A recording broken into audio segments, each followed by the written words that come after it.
It's really interesting to listen to my co-presenters. I feel like we've had some meetings before this presentation, but we didn't really deeply coordinate our talks. But I'm really shocked at how the ideas that have been presented fit with what I want to talk about. My own path, I'm Taurus, my sun sign's in Taurus, and I've been having, as Caramel mentioned, a Uranus transit for the last several years. And so there's a lot of really sudden things that have been happening in my life. I'll also mention that my south node is in Virgo, and my north node is in Pisces. And so the trajectory of my talk is about the path from Virgo to Pisces. I find myself really preoccupied for the last several years with the question of how to think about what it means to be here. I got involved with astrology through the study group that I was part of with Andrea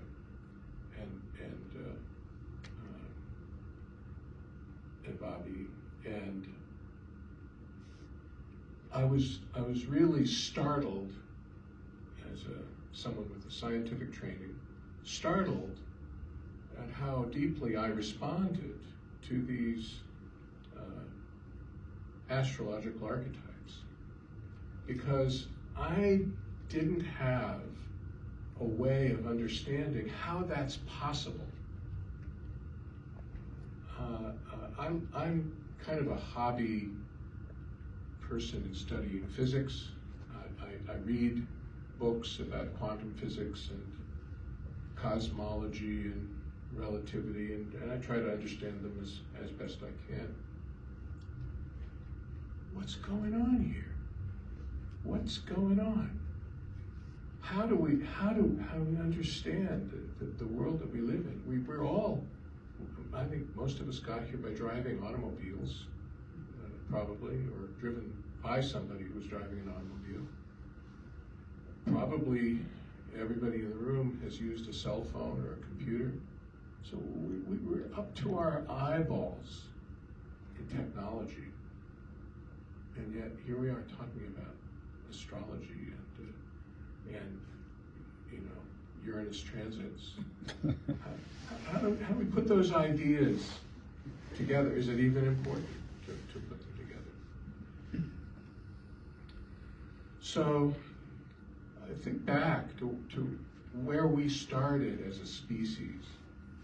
We're primates, and we evolved in little hunter-gatherer bands, little tribes.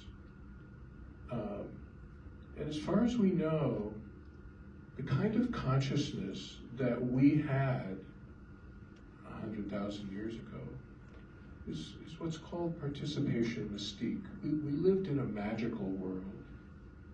And we lived in a world of seamless relatedness with each other and with nature, with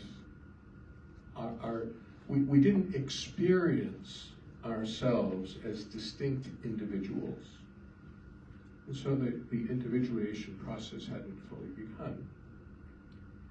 But, so that was something yet to be developed, but there were some positive things that were present in that world that maybe we have lost along the way.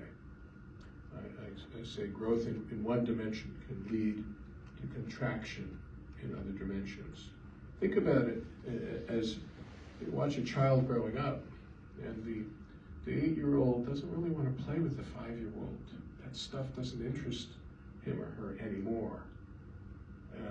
You know, as you watch children develop, they reject things that they used to value. And I think we can see that same process culturally, that when we discovered technology and rationalism, culturally we kind of turned away from some of the resources that nourished the heart.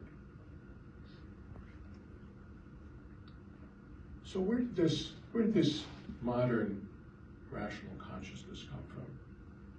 We can trace its roots to the development of rationalism in ancient Greece, but pointing out that Socrates' last words were, "Crito, I owe the sacrifice of a rooster to Asclepius. Will you pay that debt and not neglect to do so?" So even Socrates was tipping his hat to the gods as he was dying.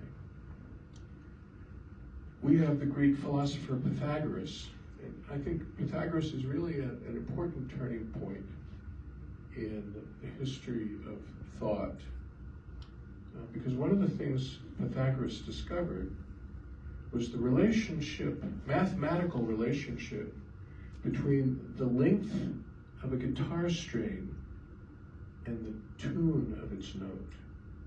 It's mathematical.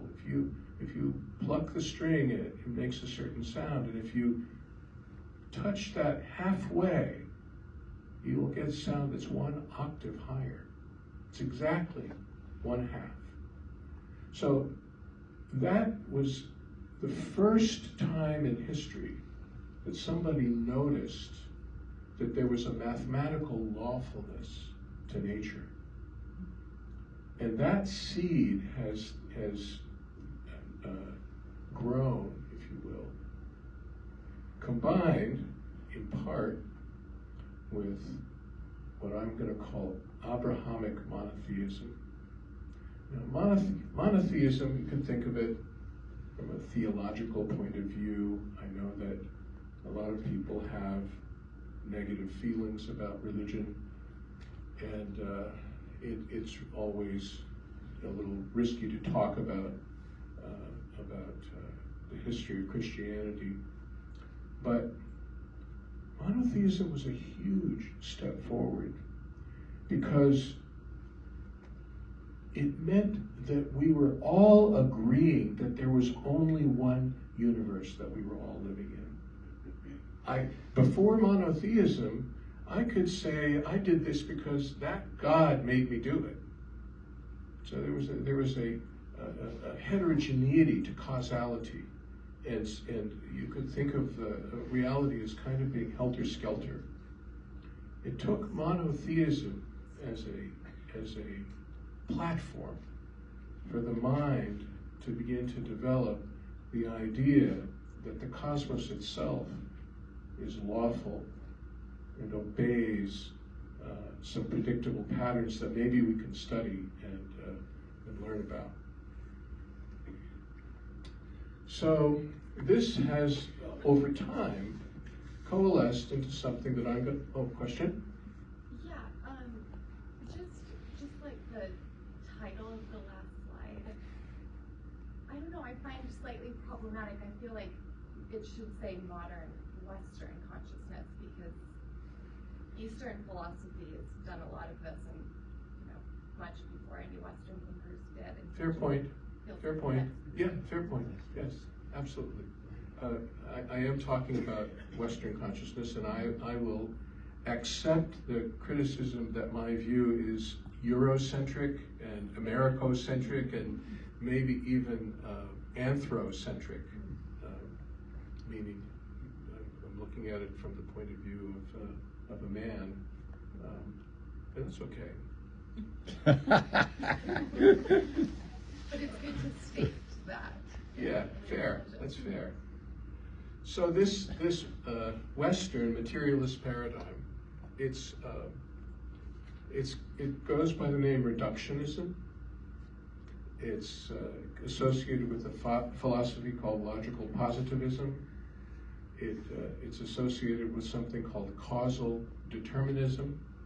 People, when they discovered the laws of nature under Newton, it was really problematic, because if people began to imagine that atoms were like billiard balls and that their movement through time and space followed these mathematical equations, where's there room for free will?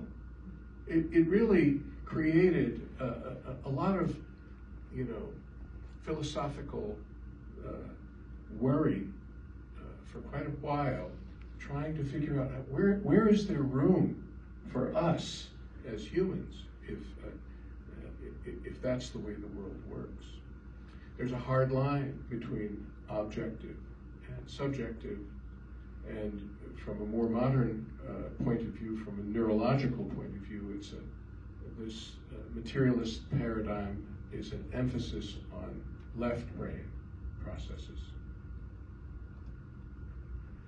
Reductionism is the practice of analyzing and describing a complex phenomenon in terms of phenomena that are held to represent a simpler or more fundamental level, especially when this is said to provide a sufficient explanation. And logical positivism, the insistence that all valid views must be verifiable through experiment or observation.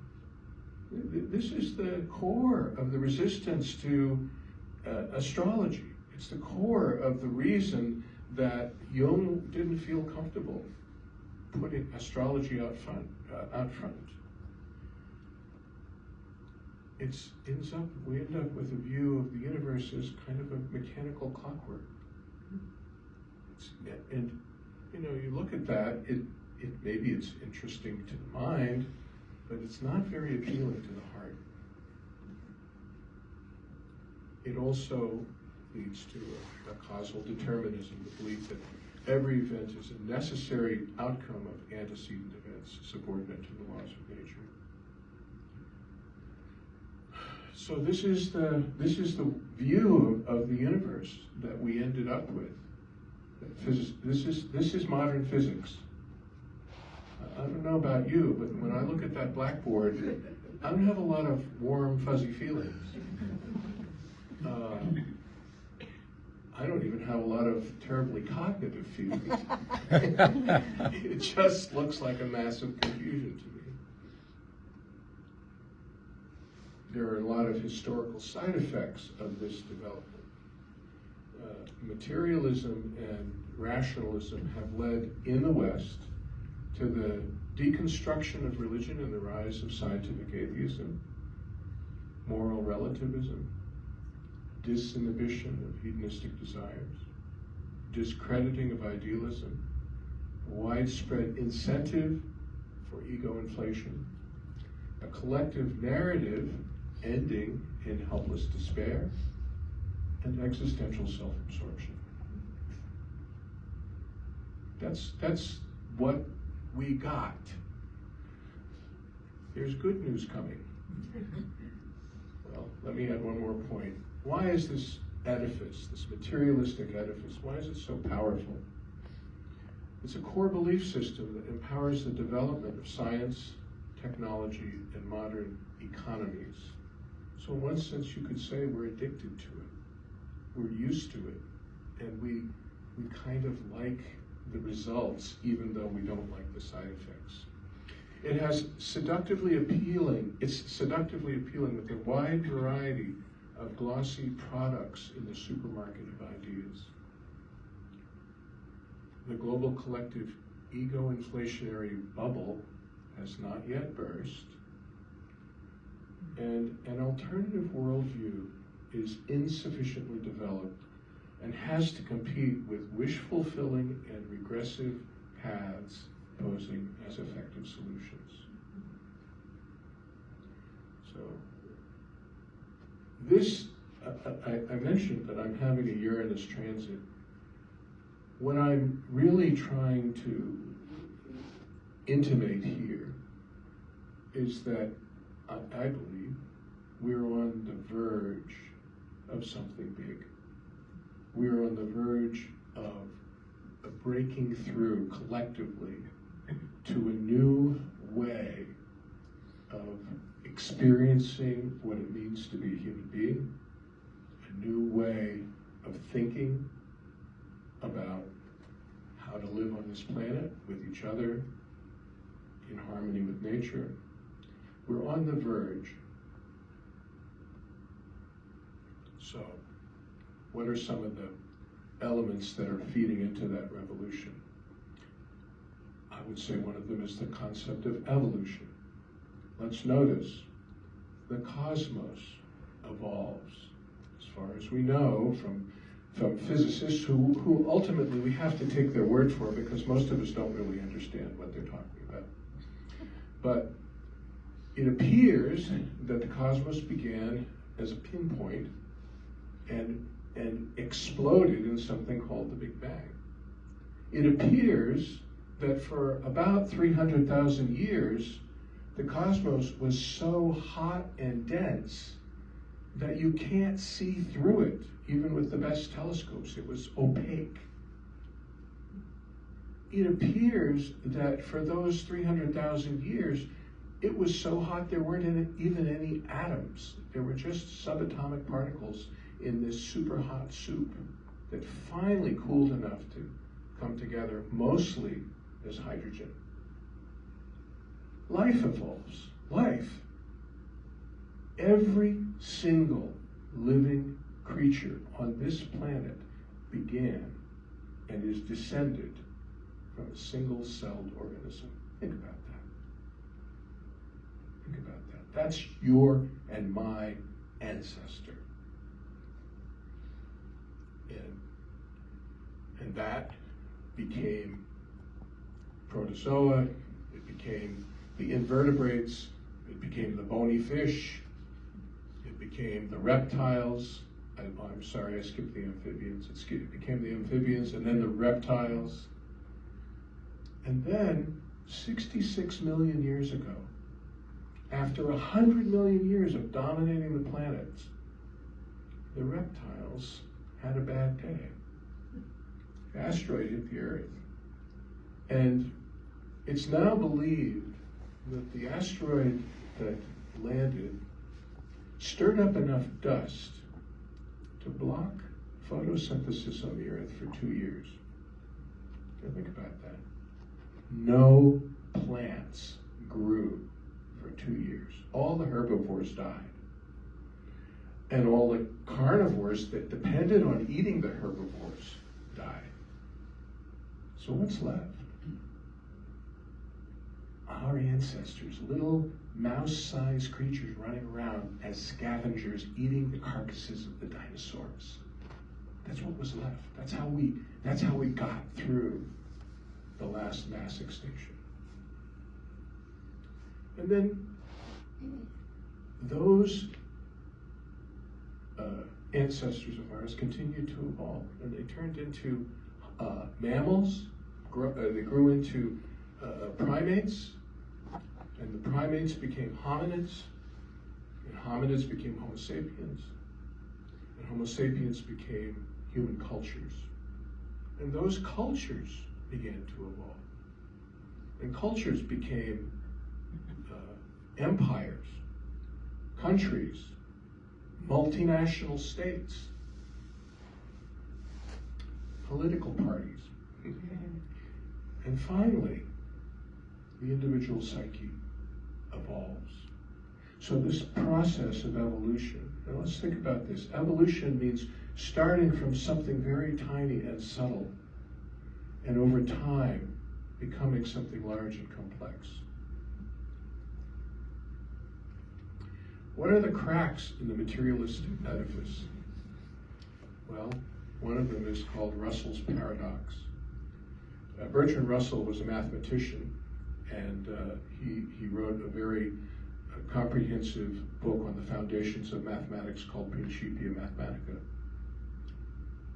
And there was another famous mathematician, Frege, F-R-E-G-E, and Frege was a mathematician concerned with set theory. And Frege had just about completed his life's work when Russell sent him a letter and said, "What about this?" And I'll give you the paradox in language Russell offered symbolically, but it basically goes like this. There's a barber who shaves everyone who doesn't shave themselves. Does the barber shave himself? Well, if he doesn't shave himself, then he does. But if he does shave himself, then he doesn't. That's the paradox. And I will tell you something. Russell's letter caused Frege to have a nervous breakdown. He could not deal with this. Then there's Gödel's proof, Kurt Gödel. It's in some ways a variation of the Russell paradox. It's a way of getting mathematical formulas to refer to themselves. But by using that in a symbolic language, Gödel was able to show that it's impossible to have a mathematical system that is complete and coherent. And so the 19th century dream of building an edifice of mathematics that was complete was shattered. But the real coup de grace was quantum mechanics. But why is quantum mechanics such a problem? Well, let me give you a couple of examples. In quantum mechanics, everything that exists consists of waves. But actually, those waves don't actually exist until they interact with something. And when they interact with something, you can't tell what they're going to do. You can't measure their momentum and velocity at the same time. It's like trying to pick up one of the pearls in tapioca pudding. It just slips right out of your fingers. Okay. Also, and this is more recent, this is Nobel Prize material. If two photons are emitted from a single source and they're heading in opposite directions, no matter how far apart they can be light years apart. If you measure a property of one thing, you determine the property, the spin property of the other one instantaneously. This is mind-boggling stuff. Or it's not. Because if you look at all of this material from the standpoint of ancient wisdom said there's an unmanifest world and a manifest world. And what is manifest is relative and illusory, and what is unmanifest is infinite and absolute. That's ancient wisdom. That's not a new idea. And if you understand that, quantum mechanics, it doesn't make sense, but its lack of making sense makes sense.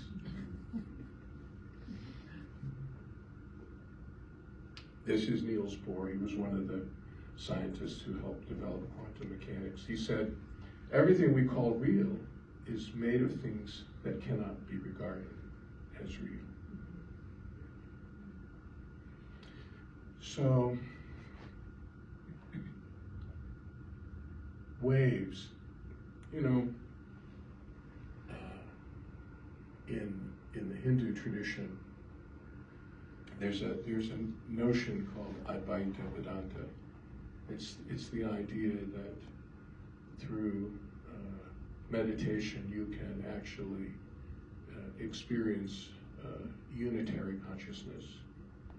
And the analogy that Advaita Vedanta teachers give is that your individual consciousness is like a wave on the ocean. That the wave is never separate from the ocean. And so it turns out that analogy fits fairly closely with what we know about quantum mechanics. We're made of waves. And what we call particles are just the momentary dance of interactions that those waves make with each other. Just like our, I don't know what you want to call it, the particles, if you will, the ingredients of our relatedness to one another. It comes out of the interaction, the joining, if you will, of my energy system with yours. At the level of quantum mechanics, the cosmos in many ways behaves in a way that somewhat resembles what we would recognize as a conscious being. You know, this is I'm not trying to sell you on any particular point of view here. What I'm trying to do is plant seeds, because this is we're in a plutonic phase right now. What I mean is that this materialist paradigm, it's crumbling. The world that it has built is crumbling. And if you want to be, you know, predictive about it, it looks like everything is going bad. But the truth is that crumbling is creating a lot of manure out of which the future will grow. That's, I think, and that's my understanding about how nature works. Thank you.